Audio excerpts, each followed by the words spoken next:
Commissioners, for the record, I'm Tim Pasakarnis, Water Resources Analyst at the Commission. I'm sharing this presentation right now, and give me just a second for Teams to come back. Okay. So this is a topic that certainly the commissioners will, are familiar with. I've presented on it several times. Unfortunately, I keep having to come back and present on it because they are conditions that either keep showing up or persist. So I will start with just an update, or really an attempt to provide some context to what I'm sure everyone is already aware of, which is the current drought declaration for the Cape Cod region, which is a level 2 significant drought. So it's a topic of great interest at the state level, at the secretary's level. So this drought status map is effective as of February 1st. This was a declaration that you'll see at the bottom was made on March 9th. Typically, drought declarations are made at those drought region levels. However, there is precedent, and actually you can see right now that where there are significantly different conditions within a drought region, the task force has in the past and currently in the islands region may make different declarations for subregions, or in the case of the islands, separate for Martha's Vineyard from Nantucket. In the past, I've dived into a lot more detail about how these drought declarations are, sort of the information that goes into them in the process. So I just wanted to, because we are in, we're in sort of still the winter phase of drought declarations, just to point out kind of what fed into that level 2, or the continuation of a level 2 declaration. So the task force looks at a number of different indices. So they're looking at precipitation, and that's usually a look back of anywhere from 3 to, at this point, 12 months. They're also looking at streamflow, but most, the most information comes from groundwater wells. So there are a lot of groundwater monitoring points. We all know that given the sandy soil on Cape Cod, we can get a lot more information about the aquifer from groundwater wells, maybe as compared to other regions. One other thing that I want to point out, and this is included in the announcement about these latest drought declarations, right, is I'm sure still on everyone's mind, there was a lot of precipitation the final week of February. And at the time of this meeting, all of that was still pretty much as, it was still, the ground was still frozen, the snow was still on the ground. So none of that precipitation shows up in the numbers that I'm showing you. Okay, so getting into the questions about, we're in a level 2 drought, what are some recommendations? What are things that can be done?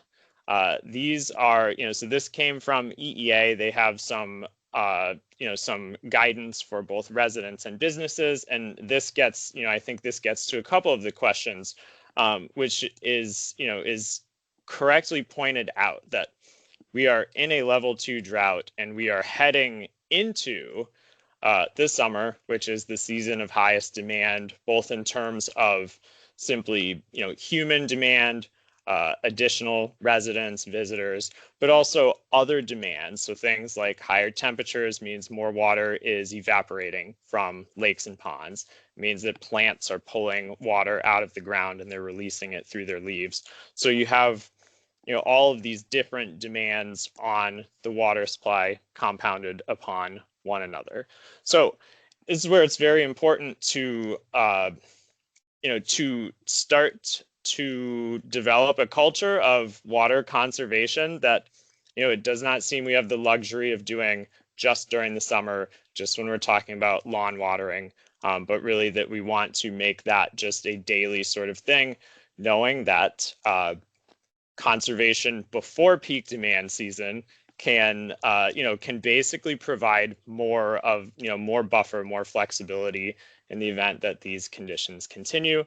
And so to get into that, the commission has already started in responding to some of the questions and information that is, that is out in the public about the aquifer in general, about water supplies, about some of these challenges as they relate to drought. We've put together some informational, one-pagers that are slightly more than one page, but really looking to, one, help kind of foster a general understanding of what is groundwater, what is the aquifer, how are they different, where does your drinking water come from, and also to put some numbers to help contextualize questions about, are we draining the aquifer? How much water is there? And of that water that that every year is recharging through precipitation, most of it is basically flowing out to the coastal embayments. We may know that, but I think what's important to understand is, with all of the public water supplies, we're currently withdrawing less than 10% of that annual recharge. So that's all been kind of Cape-wide, but because you all are in Eastham today, and because there's been additional, certainly additional interest on the Outer Cape about this water supply question, I wanted to very briefly zoom in. So what we're showing here on the left is kind of a conceptual model of what the aquifer or the groundwater lenses look like. The way that the groundwater flows sort of from the top of the lens out to the coasts, that's all the same when you move to the Outer Cape. But what's a little different is that the bedrock is significantly deeper on the Outer Cape. And so you don't actually have fresh water all the way down to that bedrock layer. The freshwater lens is actually, floating in a sense on more dense salt water. And so that's going to take me to my final slide here. And I think this does a really good job of trying to take a complicated question and boil it down into a succinct answer, which is both, the overall volume of water is generally not the issue, but accessing that water is, in the way that we want, at the time that we want.